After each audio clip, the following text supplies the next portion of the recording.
Welcome back. For nearly 5 decades, a Brooklyn-born photographer has used his lens to capture the essence of identity, resilience, and also community. His latest exhibition, Seconds of My Life, photographs from 1975 to 2024, offers an expansive look at his journey from early snapshots of junior high school classmates to striking fashion, as well as street and documentary photography. Joining me now is photographer Jamel Shabazz. And Jamel, thank you so much for being with us. And thank you so much for having me, brother. It's an honor. Hey, it's an honor to have you, man. And as you tell your story through Behind the Lens, you've been doing this for a minute now, and it's an opportunity to put a lot of things that you saw together. That's right. That's right. This year marks my 50th anniversary. So it's a very important time in my life. I started off as a 15-year-old kid in Brooklyn, just trying to find my way. And I would have never imagined that 50 years later, I would be sitting here having a conversation with you about my journey. Well, I'm glad we can talk about your journey because it's very important to talk a little bit about this here because you spent a lot of time going through New York City, and New York City is vast. But talk to me about some of the things that you're doing in terms of, or have done in terms of, putting New York City in view. Well, the cornerstone of my work was really about connecting with young people. I returned back to the States in 1980 after serving time in the military overseas in Germany, and I came home to a war zone. I came home to the AIDS epidemic, and a few years afterwards, the crack epidemic. So it was a very critical time, and I found that the camera was a compass, and it was a time machine that allowed me to connect with a lot of young people. And I used that opportunity to speak to them about what was going on. So the photograph brought me to them and allowed me to have communications with them. Then I would photograph them, give them copies, and help to build bridges. But I needed to know what was going on. Why were so many young people dying? So what people don't really understand when they look at my work, it was really about connecting with young people, getting a sense of what was going on, serving as a mentor, and then taking the photograph as evidence of the conversations I've had with the thousands of people I've met throughout my life. It started in Brooklyn, then it would take me to the Lower East Side, to 42nd Street, Harlem, and to the Bronx. And my intentions was always the same. My love for photography was there, but I was more concerned with saving the lives of young people. Because around that same time, I became a correction officer, a New York City correction officer, and I started to witness things in real time. And I saw the even deeper urgency to speak to young people to try to divert them from that path of incarceration. So as you talk about your work and you talk about helping young people divert and seeing what was going on, as I shared in a previous segment, part of what you do is really the art of storytelling and being able to tell that story from behind the lens. And for somebody who's on the other side of it, who gets to look at a picture, who gets to look at an exhibition, what do you want people to take away from the story that's being told and then Jamel Shabazz's work? Yeah. I want people to understand the importance of documentation, and family photographs. Because for me, it started with the family photo album that sat center stage on our coffee table. And within those albums, the history of the family going back generations was there. And that was very important. So early on in my life, I understood the value of photographs and preserving the family history. So what I want young people to see is the importance of photography and documentation. And I want them to look at the work that they have in front of them. And I want them to understand the importance of image making and becoming photographers. And that's very vital because all of us are seeing things with our eyes, and it's important to record our legacy. As we get older, we can look back. And for me personally, I want to be used as an example of possibility. Because my work is really grounded in documenting communities. So when young people look at my work, they can see their communities. Whether it's Brooklyn, it's the Bronx, it's Queens, they see their local community and the value of it. So it is my hopes that people will look at my work and draw inspiration to want to pick up the camera.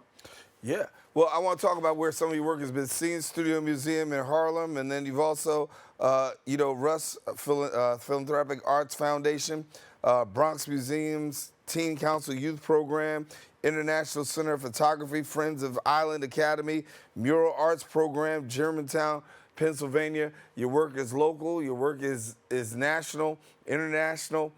And so for yourself, 50 years in, taking a look, saying, listen, I've been able to capture a lot of different things. Talk to me about that preservation, because that's one of the things that gets missed or gets lost, especially as people are trying to erase history these days, the Yes. opportunity to preserve. In my artist statement, I speak about my role. And my role is to contribute to the preservation of world history and culture.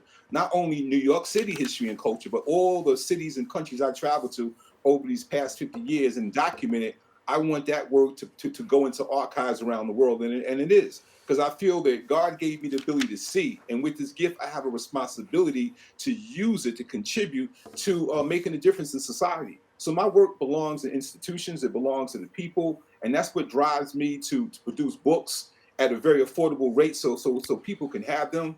And I'm driven to put my work in collections all over because I just feel that it needs to be preserved.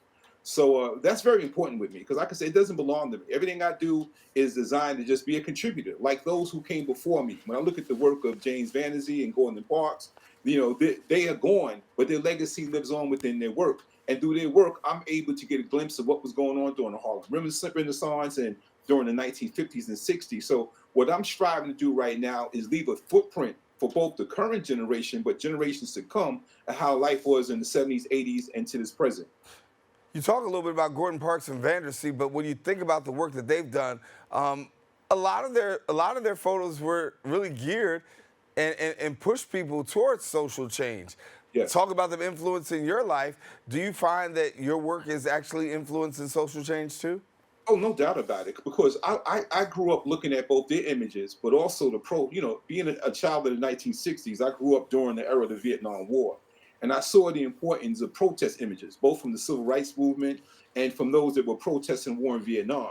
So when my time came to protest, I had to be out there in the front lines as well. So during the 1980s in particular, the 80s and 90s, when there were issues of police brutality, I was out there with my camera documenting those protests. When the war in Iraq and Afghanistan took place, I was out there documenting the anti-war movement, both in this city, but cities across America. So it's very important for me to lend my voice in that conversation to create images that provoke thought and preserve history and address issues that are pressing. And even today, with all that is going on, I'm still out there in the front lines documenting what's going on because the conversations are still very relevant right now. And as visionaries, we need all hands on deck to participate in documenting these movements to enlighten people what's going on. So it's a very important part of my creative process to document issues that are pressing. I started off documenting the horrors of prostitution, addiction, and incarceration. And that plays a major role in my work. And it's created to serve as talking points as well. When I go into institutions to speak to young people, I use the global language of photography to stimulate them. And through those images, it makes them think. Not only, hear me, but now through my images, you can see and conceptualize what I'm trying to convey. Yeah. For yourself, obviously, it's got to be a great feeling having 50 years in this business and then being able to actually showcase your work. And so it's going on between now and April the 20th. What do you want people to know? I just want people to just step into my world and know that everything I do is for the people. I'm the people's photographer. And to learn more about my work, they can go to my Instagram feed because it's deeper than photography. It's about being a source of inspiration and using my voice and platform to be a light in these dark days. So I want them to go and see the exhibition and realize that it's for them, to draw inspiration, to see possibility, to know that I was just a 15-year-old kid out of Brooklyn with no real sense of direction. But once I picked up the camera, it guided me on a path that led me to a degree of success. And there's a lot of possibilities there. But more important, I want them to see the Bronx Documentary Center and the fact that that institution is an oasis in the South Bronx and it's there for the community. It has an after-school program. It has a youth program. It has a senior program.